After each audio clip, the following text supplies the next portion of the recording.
Hello students, इससे पहले आपकी टॉपिक इंट्रोगेटिव सेंटेंस हो चुकी है और अब बारी है इम्परेटिव सेंटेंस की। तो इम्परेटिव सेंटेंस के नरेशन को जानने से पहले हम इंट्रोड्यूस करा देते हैं आपको इम्परेटिव सेंटेंस से। इम्परेटिव सेंटेंस जो है ये आमने सामने की बात होती है। जैसे कोई सामने है तो इंसान तीन ही प्रकार के हो सकते हैं। या मालिक होगा, मालिक का मतलब कोई ऐसा मतलब सीनियर जो हमें ऑर्डर दे सकता है। या दोस्त होगा जो कि हमें एडवाइस दे सकता है, सलाह दे सकता है। या कोई नौकर होगा जो हमें मतलब हमारे ऑर्डर को वो सुन ले। इस तरह होते हैं। तो ये तीन ही पोजीशन के लोग होते हैं, चाहे जिसमें हो। जैसे माँ बेटे में है तो माँ ऑर्डर दे सकती है, बेटा रिक्वेस्ट कर सकता है, माँ एडवाइस दे सकती है। इस तरह होता है। तो इस तरह मालूम होगा कि इम्परेटिव सेंटेंस में क्या है, आमने सामने की बात रहेगी और उसमें आमने सामने बात करते हुए या तो एडवाइस देगा या रिक्वेस्ट करेगा या ऑर्डर देगा। तीन तरह के होते हैं। तो इस तरह हमें पता चलता है कि अगर रिपोर्टिंग वर्ब में पास्ट टेंस में वर्ब आ जाए तो हमें क्या करना है, वही तीन के हिसाब से चलाना है। अगर रिक्वेस्ट किया गया है तो रिक्वेस्टेड, और अगर ऑर्डर दिया गया है तो ऑर्डर, और एडवाइस दिया है तो कभी कभी ऐसे सेंटेंस भी आ जाते हैं कि जिसमें ऑर्डर और एडवाइस रिक्वेस्ट लगभग में सब एक ही जैसे लगने लगते हैं। अब इस तरह में अगर कभी भी आपको परेशानी आए तो आप इन सब को हटा के इनकी जगह पे आस्क्ड भी लिख सकते हैं। आस्क्ड लिखने से कोई प्रॉब्लम नहीं आएगी। अब इसके बाद में हम शुरू करते हैं। जब इन्वर्टेड कॉमास की बात आती है तो हमें क्या करना होता है। इन्वर्टेड कॉमास के लिए इसमें हमें क्या करना होता है, अगर अंदर अफर्मेटिव सेंटेंस है तो हमें जब उसे जोड़ेंगे तो साथ में टू प्लस वर्ब की फर्स्ट फॉर्म रहेगा हमारे, यानी कि इसमें जितने भी रहेंगे सब में टू प्लस वर्ब की फर्स्ट फॉर्म साथ में ही रहेगा। कभी भी इनको जुदा नहीं करना है एक दूसरे से। ये दोनों हमेशा अपने साथ रहेंगे, एक दूसरे के साथ ही रहेंगे। जैसे कि अगर निगेटिव आ गया, निगेटिव में डू नॉट या डोंट का प्रयोग हो जाए तो हम क्या करेंगे, हम निगेटिव बनाएंगे लेकिन इनका साथ नहीं छोड़ने देंगे। हम उठा के पहले ही लगा देंगे, नॉट टू कर देंगे।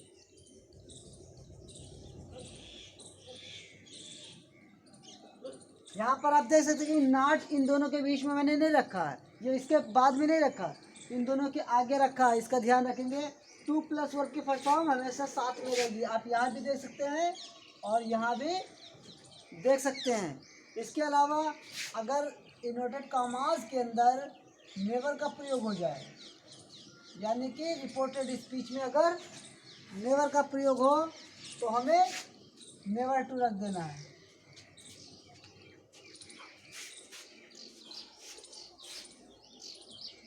यहाँ पर भी आप साथ में देख सकते हैं कि टू प्लस वर्ब के फर्स्ट फॉर्म साथ में है।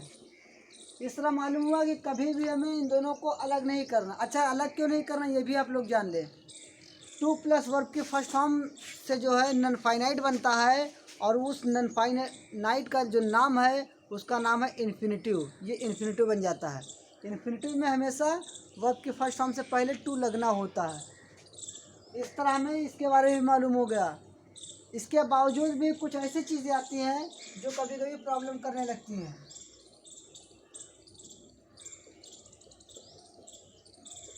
जैसे काइंडली आ जाए,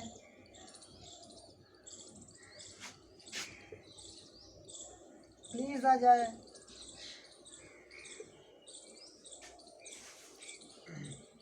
ये होने पर क्या कर देते हैं, इनको हटा देते हैं।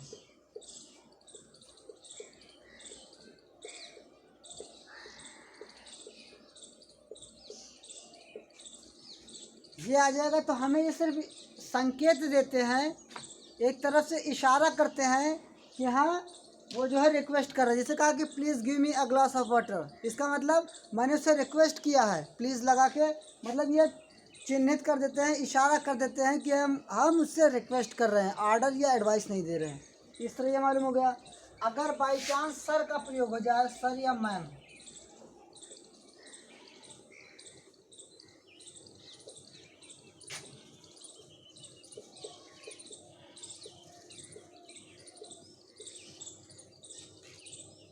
इसको हटाकर तो हमें रेस्पेक्टफुली लगा देना है, मतलब हम रेस्पेक्ट के साथ में बात करते हैं।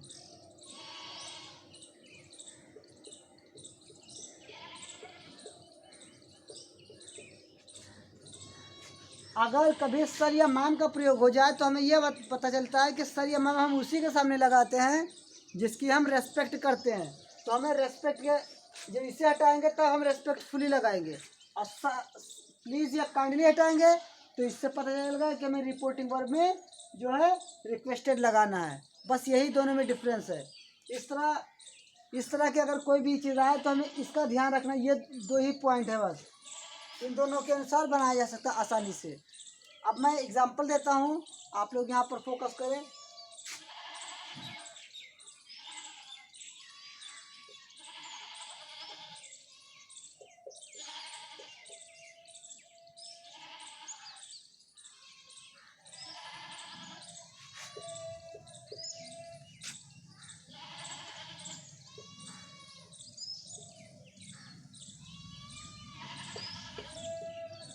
आप यहाँ देख सकते हैं, मैं यहाँ पर एक I said to Mohan come here, मैंने मोहन से कहा यहाँ आओ, तो ऐसा लग रहा है जैसे कि मैं यहाँ पर ऑर्डर दे रहा हूँ। अगर मतलब आपके सेंस के अनुसार है, आप जैसा सेंस इसमें देखेंगे वैसे ही बदल देंगे, आपको अपना दिमाग लगाना है इसमें। यहाँ पर कहा कि मैंने मोहन से कहा यहाँ आओ, इसका मतलब मैंने ऑर्डर दिया। ऑर्डर देने के उस पर क्या होता है, ये इसी को बदल देते हैं, आई ऑर्डर्ड मोहन। इसके बाद मैंने क्या बताया था, इन्वर्टेड कॉमास में अगर अफर्मेटिव सेंटेंस है तो टू प्लस वर्ब की फर्स्ट फॉर्म। तो यहाँ पर देख लें आप लोग कि अफर्मेटिव सेंटेंस है, ना तो यहाँ पर डोंट यूज़ हुआ है और ना ही नेवर यूज़ हुआ है, इसका मतलब ये अफर्मेटिव सेंटेंस में है। तो इसी से पहले में टू लगा देना है, क्योंकि मैंने बताया था कि अगर पास्ट में तो दूर बना दिया जाता है, तो दूर बनाने की वजह से क्या होता है, तो कम हेयर का गो देयर होता है। ये मैं इससे पहले उसमें बता चुका हूँ, जब changing of other parts of speech में बता दिया था।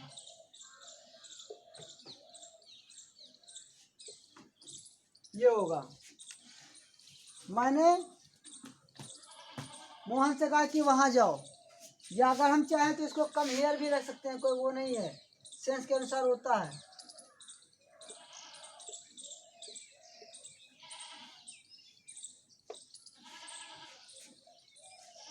अब जैसे ये मतलब जैसे कल की बात है, जैसे कल मैंने मोहन से कहा था और मैं उसी स्थान पर आज भी हूँ, तब तो कम हेयर लग जाएगा। लेकिन हम उस स्थान को छोड़कर कहीं दूसरी जगह गए हैं और वहाँ किसी से बात करने लगूँ मैं, जैसे कि मान लीजिए कि मैं गोंडा में कल था और गोंडा में मैंने ये कहा था, अगर आज भी गोंडा में रहकर किसी तीसरे आदमी से बताएं तब तो हम कम हेयर लगाएंगे। लेकिन अगर उसके जगह पर हम बहराइच आकर बात करते हैं तो क्या होता है, तब हमें वहाँ पर गो देयर लगाना होता है। इस तरह आपको सेंस लगाना है, क्योंकि ये दो तरीके से बन रहे हैं और दोनों के दोनों सही माने जाएंगे। ये आपके उस पर है कि आप पर डिपेंड है कि ये मतलब किस दिन की बात है। आज की बात है तो आज हम कहाँ पर हैं, जहाँ पर हमें उसी के अनुसार इसे बनाया जाता है, इसमें कुछ प्रॉब्लम नहीं आई होगी। इसके बाद नेक्स्ट देखते हैं,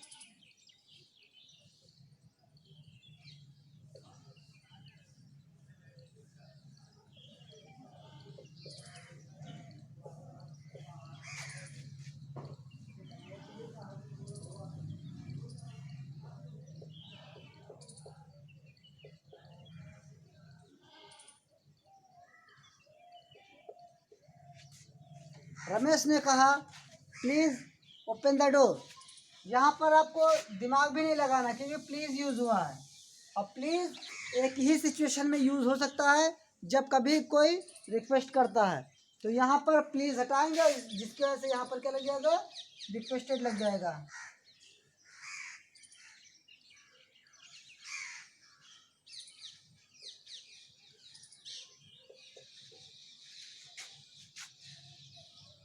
मैंने क्या बताया था, अफर्मेटिव होने पर टू प्लस वर्ब की फर्स्ट फॉर्म रहती है ओपन द डोर। ये अफर्मेटिव में है तो टू ओपन हो जाएगा।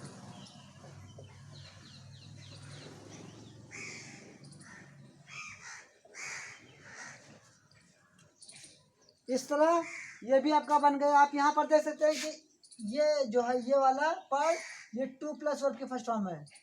इस तरह में बनाना होता है। अगर हमें इसे निगेटिव बना होता, जैसे होता ये कहता please don't open the door, तब यहाँ पर नॉट टू हो जाता। यहाँ पर होता डोंट कम हेयर, तो यहाँ पर क्या होता नॉट टू कम हेयर हो जाता। ऐसे हमें दिमाग लगाना है। अगर नेवर कम हेयर होता तो never to come here. Please never open the door, अगर नेवर ओपन द डोर है तो never to open the door हो जाता। बस यही फ़र्क है दोनों में, सब में। इस तरह मुझे लगता है कि आप लोगों के समझ में आ भी गया होगा। और इसके बाद में नेक्स्ट मैं बताता हूँ।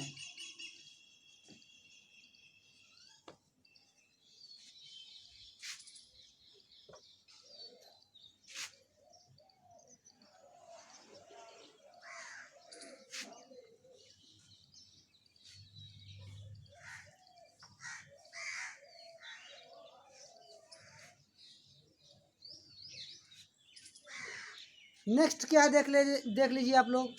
नेक्स्ट में ये आता है कि अगर लेट का प्रयोग हो जाए तब कैसे बनाया जाएगा। तो लेट अस को छोड़कर जितने भी है सब में यही जो है यही रूल सब मतलब जितने भी है सब के सब इसी रूल को फॉलो करेंगे, लेट अस को छोड़कर। जैसे कि आप देख सकते हैं, जैसे कहा कि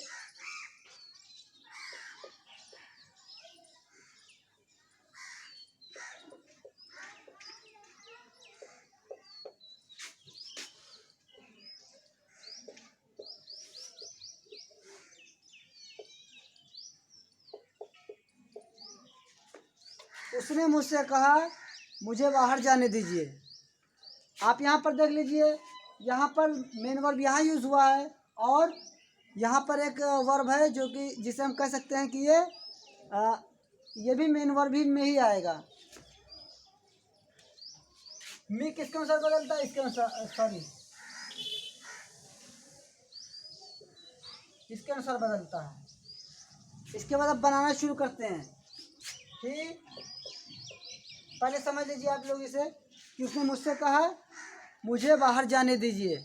अगर कोई छोटा लड़का है तो मुझसे रिक्वेस्ट कर रहा है, और अगर बराबर का होता तो एडवाइस होता।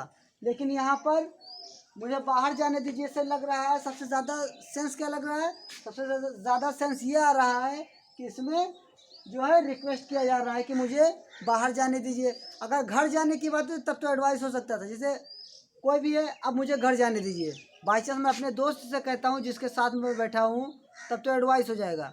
लेकिन खेलने के अगर बच्चा कोई कहता है तो हम रिक्वेस्ट लगाते हैं, तो हमें यहाँ पर भी सेंस लगाना है। इसमें कहा कि उसने मुझसे कहा मुझे बाहर जाने दीजिए, तो बाहर जाने का मतलब क्या, घर जाने का होता तो हो सकता था कि दोस्त से बात हो रही हो, लेकिन बाहर जाने की बात यानी कि कोई छोटा लड़का है जो कि जाना चाहता है बाहर, या कोई भी है जो बाहर जाना चाहता है, यहाँ रुकना नहीं चाहता। तो यहाँ पर हम क्या लगेगा, यहाँ पर हम रिक्वेस्टेड का प्रयोग कर देंगे।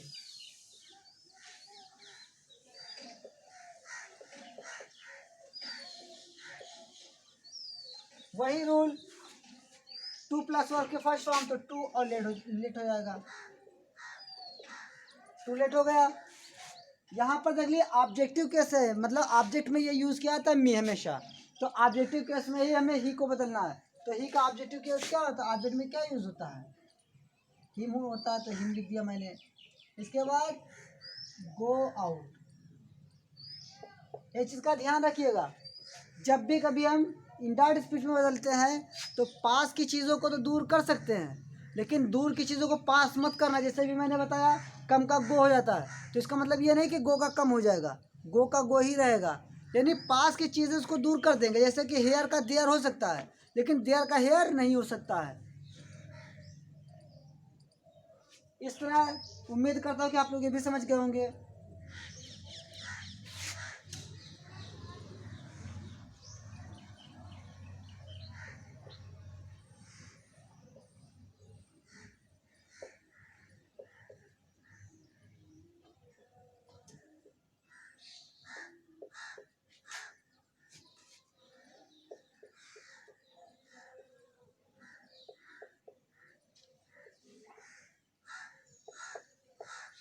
एक सेंटेंस मैंने लिखा है, Rakesh said to Radha never tell a lie. Rakesh ने राधा से कहा कि कभी भी झूठ मत बोला करो। यहाँ पर देख लीजिए आप लोग, यहाँ पर अगर कोई बाप अपने बेटे से भी या बेटी से भी कहेगा तो हमेशा इस तरह के एडवाइस देता है, ऑर्डर नहीं देता है। जैसे झूठ मत बोला करो, ये जो है जब भी नैतिक पाठ हो, नैतिक चीज़ें हों, तो वो हमेशा एडवाइस में ही होता है। जैसे कि आप जानते हैं, जैसे कह दिया कोई अपने लड़के से भी कह सकता है या किसी से भी कह, दोस्त से भी कह सकता है। जैसे कहा कि गरीबों की मदद किया करो, इस तरह झूठ मत बोला करो, हमेशा सच बोला करो। मतलब ये सब नैतिक पाठ में आते हैं और वो हमेशा एडवाइस ही दिए जाते हैं। यहाँ पर क्या है, राकेश ने राधा से कहा झूठ कभी मत बोला करो, तो ये एडवाइस ही दिया जा सकता है। कोई गारंटी कि वो झूठ ना बोले, वो बोल सकता है, उसके लिए हम क्या कर सकते हैं। लेकिन हम उसे एडवाइस दे सकते हैं क्या वो ये ना करे, उसकी भलाई के लिए। तो इसका हम क्या करेंगे, यहाँ सेट को उसको कैसे बदल देंगे,